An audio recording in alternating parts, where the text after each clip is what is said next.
Muy buenos días, queridos hermanos, bienvenidos una mañana más a estos devocionales cuya intención es crear en nosotros una disciplina diaria para que lo primero que hagamos nada más levantarnos por las mañanas sea empezar el día con el Señor. Hemos comenzado hace unos días una serie basada en las señales que el Señor Jesucristo hizo, no en todas, lógicamente, pero sí las que se encuentran en el Evangelio de Juan, que son, como dijimos, 7.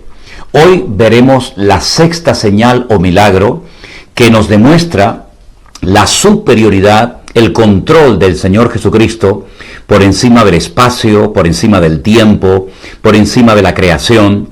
Hoy vamos a ver una señal, un milagro muy interesante. Vamos a leer en breves instantes en el capítulo 9 del Evangelio según San Juan. Ahora, de estas 7 señales o milagros que aparecen en el Evangelio de Juan, esta que vamos a leer en esta mañana es muy interesante, porque podríamos decir en cierto sentido que es una evidencia del poder creativo del Señor Jesucristo. El día que analizamos, el día que meditamos sobre la señal o el milagro de la multiplicación de los panes y de los peces, el Señor Jesucristo demostró que Él puede multiplicar su bendición. Trajo una abundancia tremenda a aquella multitud de hombres y mujeres que estaban hambrientos en medio del desierto. El día que vimos la primera señal, cuando el Señor convirtió en Caná de Galilea el agua en buen vino, vimos la calidad de aquel vino que dejó sorprendidos a los que estaban allí participando de aquellas bodas. Cuando vimos que el Señor Jesucristo sanó a la distancia al siervo de aquel noble, vemos que a él no lo limita el espacio, no importa que el enfermo no estuviera presente, su palabra viajó mucho más rápido que lo que se podía nadie imaginar y llegó la sanidad a casa antes de esta persona. Hoy vamos a ver cómo una persona que tiene un gravísimo problema, el Señor escupiendo en tierra, le crea las órbitas, el globo ocular, para que este pobre ciego de nacimiento pueda ver por primera vez en su vida. Vamos al texto bíblico y lo analizamos. San Juan capítulo 9, a partir del versículo 1, la palabra de Dios dice así. Al pasar Jesús vio a un hombre ciego de nacimiento. Y le preguntaron sus discípulos diciendo, Rabí, ¿quién pecó, este o sus padres, para que haya nacido ciego? Respondiendo Jesús les dijo, no es que pecó este ni sus padres, sino para que las obras de Dios se manifiesten en él, me es necesario hacer las obras del que me envió, entre tanto que dura el día. La noche viene cuando nadie puede trabajar. Dicho esto, escupió en tierra e hizo lodo con la saliva y untó con el lodo los ojos del ciego. Y le dijo, ve a lavarte al estanque de Siloé, que traducido es enviado. Fue entonces y se lavó y regresó viendo. Versículo 8 dice, entonces los vecinos y los que le habían visto que era ciego decían, ¿no es este el que se sentaba y mendigaba? Unos decían, él es, y otros, a él se parece, pero él decía, yo soy. Y le dijeron, ¿cómo te fueron abiertos los ojos? Y él respondió y dijo, aquel hombre que se llama Jesús hizo lodo, me untó los ojos y me dijo, ve al Siloé y lávate. Y fui y me lavé y recibí la vista. Entonces le dijeron, ¿dónde está él? Y él dijo, no lo sé. Les animo a que lean el resto del capítulo, que no tiene desperdicio y es muy interesante todo lo que sucede después de haber recibido este milagro espectacular en su vida. Pobre hombre, ciego de nacimiento. Los discípulos automáticamente comienzan a hacerse la siguiente pregunta. ¿Qué pecado tuvo que cometer este hombre? O sus padres, es decir, sus antepasados, para que Dios castigara a esta persona con esta terrible enfermedad o con esta imposibilidad de poder ver. El Señor Jesucristo les dice, no es esta la pregunta correcta. Ustedes están tratando de investigar, de descubrir cuál es el motivo de esta situación de tragedia en la vida de este hombre, y la Biblia nos dice en el primer versículo que hemos leído en esta mañana que lo que el Señor Jesucristo vio fue a un ciego un ciego de nacimiento.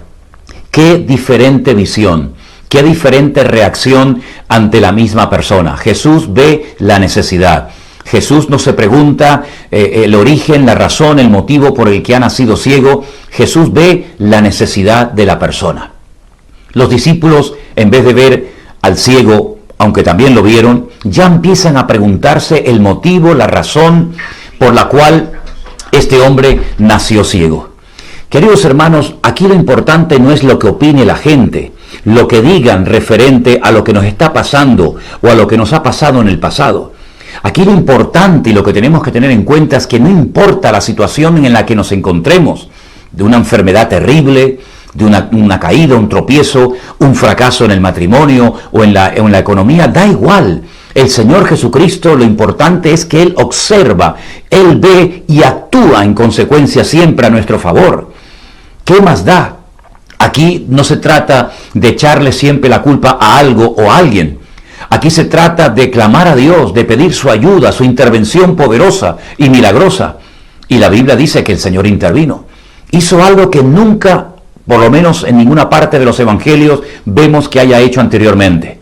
Untar con barro los ojos de este pobre ciego y enviarlo no al estanque de Betesda, que aparecía en el capítulo 5, cuando el Señor Jesucristo sanó a aquel paralítico, que hacía 38 años que estaba esperando algo que nunca iba a suceder, el movimiento del agua, por parte de un ángel que dice que venía de vez en cuando y movía el agua, sino que lo manda a otro estanque, al estanque del Siloé, cuyo nombre significa enviado.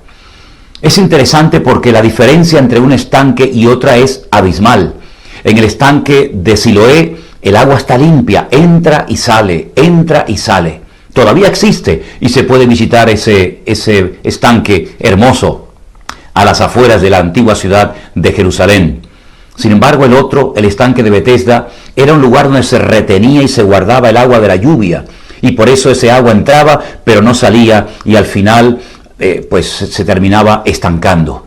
Y ahí podemos ver en estos dos estanques el reflejo de la vida de muchas personas. Unos reciben y dan y hay vida, hay movimiento, hay crecimiento, hay madurez, hay avance, hay progreso en el Evangelio. Sin embargo, otros reciben, pero nunca dan y al final terminan secándose. Algo parecido a lo que ocurre entre el mar de Galilea, en el norte, en la provincia, en la región de Galilea, que entra y sale agua, ¿verdad? Y el mar muerto que recibe el agua y no la expulsa por ninguna parte. Este hombre tenía que dedicarse a pedir limosna. Qué pobre vida, qué tristeza, hasta que el Señor Jesucristo apareció por aquel lugar.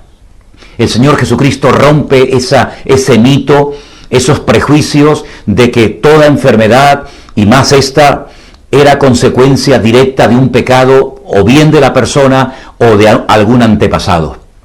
Ya el Señor decía en el Antiguo Testamento que los hijos no llevarán el pecado de los padres, ni los padres llevarán el pecado de los hijos, sino que cada persona que peque, esa es la que sufrirá las consecuencias de su propio pecado. Pero lo interesante de esta historia es que el Señor Jesucristo actúa por misericordia.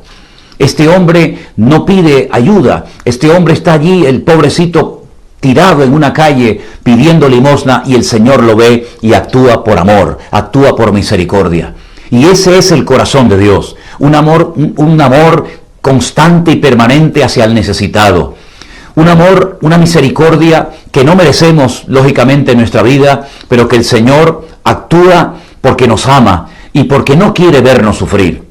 El Señor no quiere que sigas sufriendo por esa enfermedad o por esa tragedia que tuviste en el pasado o tienes ahora en el presente. El Señor quiere levantarte, quiere romper las ataduras de tu vida, quiere bendecirte, quiere que tú puedas ver y sobre todo ver su gloria. Porque este milagro, ¿saben qué? Demostró el poder, la autoridad del Señor Jesucristo por encima de toda desdicha, por encima de lo que el mundo llama la mala suerte, por encima de cualquier situación. Siempre está la soberanía, el poder y la autoridad de nuestro Señor Jesucristo.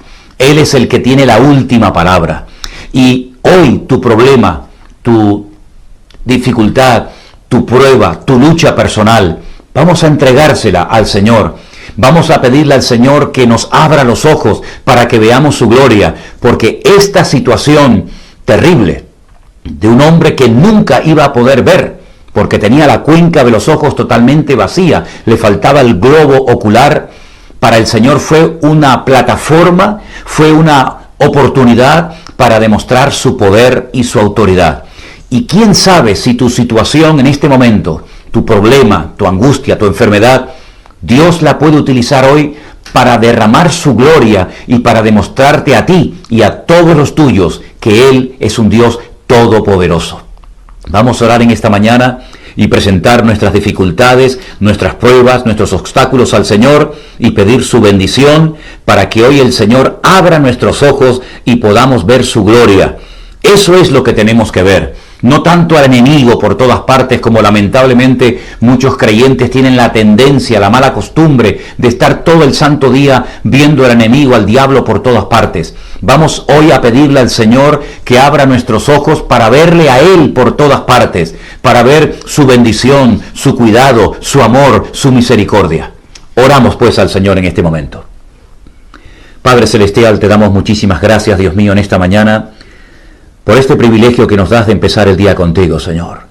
Gracias porque tú eres un Dios que se compadece de nuestras necesidades y miserias, y te rogamos, Dios mío, que tú extiendas tu poderosa y bendita mano sobre nuestras vidas en este momento. Señor, levanta a los que han caído, a los fríos, a los tibios, a los indiferentes, vuélvelos a traer a tu redil, y que en esta mañana toda desgracia, todo problema, toda angustia desaparezca por el poder sanador y restaurador de nuestro amado y querido Señor Jesús. Padre, danos un día de victoria. Sigue bendiciendo y levantando y prosperando a tu amada iglesia. Y ponemos nuestra vida en tus manos y te daremos siempre, como no podía ser de otra manera, la gloria y la honra. En el nombre de Jesús. Amén y amén. Mis queridos hermanos, mañana, Dios mediante, hablaremos de la última y gran y tremenda señal del Señor Jesucristo. Pero mis últimas palabras para ustedes hoy son: confíen en el Señor. Dejen que el Señor se encargue de vuestros problemas. No se preocupen, no pierdan la paz ni la estabilidad en ningún momento, porque el Señor es nuestro pastor y Él tiene todo bajo su control y dominio. Que el Señor les bendiga, mis amados hermanos.